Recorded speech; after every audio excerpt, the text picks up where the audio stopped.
रायगढ़ दुर्ग महाराष्ट्र के रायगढ़ जिले के महाड पहाड़ी पर स्थित प्रसिद्ध दुर्ग है, जिसका प्राचीन नाम रायपुर भी था। इसे छत्रपति शिवाजी महाराज ने बनवाया था और 1674 में इसे अपनी राजधानी बनाया। रायगढ़ स्थित शिवाजी की प्रतिमा।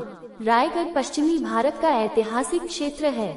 यह मुंबई भूतपूर्व बम्बई के ठीक दक्षिण में महाराष्ट्र में स्थित है। ये कोंकण समुद्र तटीय मैदान का हिस्सा है। इसका क्षेत्र लहरदार और आड़ी तिरछी पहाड़ियों वाला है, जो पश्चिमी घाट पूर्व की सह्याद्री पहाड़ियों की खड़ी डलुआ कगारों से अरब सागर पश्चिम के ऊंचे किनारों तक पहुंचता है। ये किला सह्याद्री पर्वतरांग में स्थित है। समुद्र तट से 820 मीटर 2700 फुट की ऊंचाई पर है। मराठा साम्राज्य पर उसकी एक खास पहचान है। छत्रपति शिवाजी महाराज ने रायगढ़ किले की विशेषता और स्थान ध्यान में लेते हुए 17वीं सदी में स्वराज्य की राजधानी इस किले को बनाई। दुर्ग एक बहुत ही शक्तिशाली दुर्ग है। छत्रपति शिवाजी महाराज का राज्याभिषेक भी यहीं पर हुआ था। अंग्रेजों ने इस किले पर 1818 में कब्जा करने के बाद किले को बहुत बुरी तरह से नेस्तनाबूद किया, भारी मात्रा में किले को नुकसान पहुंचाया और वहां बहुत सारी लूट भी की। आज की तारीख में ये किला महाराष्ट्र शासन के पुरातत्व विभाग में संरक्षित स्मारक है। आज यहाँ पर भारी मात्रा में हर रोज यात्री आते हैं। पाचाड का जिजाबाई का बाड़ा। बुढ़ापे में जिजाबाई को किले की ठंडी हवा, वातावरण की परेशानी होने लगी, इसलिए महाराज ने उनके लिए पाचाड के पास एक बाड़ा बनाया। वो ये माँ साहेबा का बाड़ा। बाड़े की व्यवस्था रखने के लिए कुछ अधिकारी और कर्मचारियों की व्यवस्था भी महाराज ने की। सीढ़ियों का एक सुंदर कुआं व जिजाबाई को बैठने के लिए पत्थर का आसन की व्यवस्था की गई है। तकियाची विहीर। 2 खुबीधा बुरुज। किले पर चाय करते समय एक बुरुज की जगह दिखाई देती है। वो ही ये सुप्रसिद्ध खुबीधा बुरुज। बुरुज के पास ही एक दरवाजा था, उसे चित दरवाजा कहते हैं। ये दरवाजा अब पूर्ण रूप से उद्ध्वस्त हुआ है। 3 नाना दरवाजा। इस दरवाजे को नौने दरवाजा ऐसा कहा जाता है। नाना दरवाजा इसका अर्थ छोटा दरवाजा। छोटी 1674 मई महीने में राज्याभिषेक के समय अंग्रेज वकील हेनरी ऑब्जेंडन इसी दरवाजे से आया था। इस दरवाजे को 2 कमान है। दरवाजे के भीतरी बाजू में पहरेदार के लिए 2 छोटे कमरे हैं।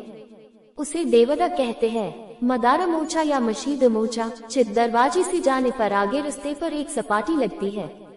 इस खुली जगह के ऊपर पुरानी टूटी फूटी इमारत दिखाई देती है। उसमें से एक पहरेदार की जगह तो दूसरी ओर अनाज की कोठियां हैं। यहाँ मदन शाह नाम के साधु के शरीर के अवशेष तो एक और तोप भी दिखती है। तसेज पत्थर से खोदी 3 गुहा दिखाई देती है। 5 महादरवाजा। महादरवाजे के बाहर की दोनों बाजू 2 सुंदर कमलकृति है। दरवाजे पर रखे इन 2 कमलों का अर्थ किले के अंदर श्री और सरस्वती रह रही है। श्री यानी सरस्वती मतलब विद्या और लक्ष्मी। हे महादरवाजे को भव्य बुरुज है। एक 75 फुट तो दूसरा 65 फुट ऊंचा है। तटबंदी में जो उतरते छेद रखे होते हैं उसे जंगिया कहते हैं। शत्रु पर हमला करने के लिए ये छेद रखे होते हैं। बुरुज में दरवाजा ये वायव्य दिशा की ओर खड़ा है। महादरवाजे से अंदर आने पर पहरेदार की देवड़े दिखती है। साथ ही संरक्षण के लिए बनाए गए कमरे भी दिखाई देते हैं। महादरवाजे से दाईं ओर तकमक सिरे तक तो बाईं और हिरकनी सिरे तक तटबंदी बनाई गई है। चोरदंडी। महादरवाजे से दाएं ओर तकमक सिरे तक जो तटबंदी जाती है उस पर से चलकर जाने पर जहां ये समाप्त होती है उसके पास बुरुज में ये चोरदंडी बांधी है। बुरुज के अंदर दरवाजे तक आने के लिए सीढ़ियों है। हाथी तालाब। महादरवाजा से थोड़ा आगे आने पर जो तालाब दिखता है वह हाथी तालाब है। गजशाला से आने वाले हाथी के स्नान के लिए और पीने के लिए इस तालाब का उपयोग होता था। 8 गंगा सागर तालाब। हाथी तालाब के पास ही रायगढ़ जिला परिषद की धर्मशाला की इमारतें दिखाई देती है।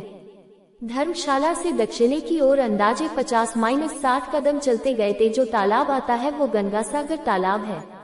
महाराज के राज्याभिषेक के बाद सप्तसागर और महाना ने लाई तीर्थे इसी तालाब में डाली जाती है, इसलिए इसका नाम गंगा सागर ऐसा पड़ा है। शिवाजी महाराजा के समय शिवंदी के लिए इसका पानी उपयोग में लाया जाता था।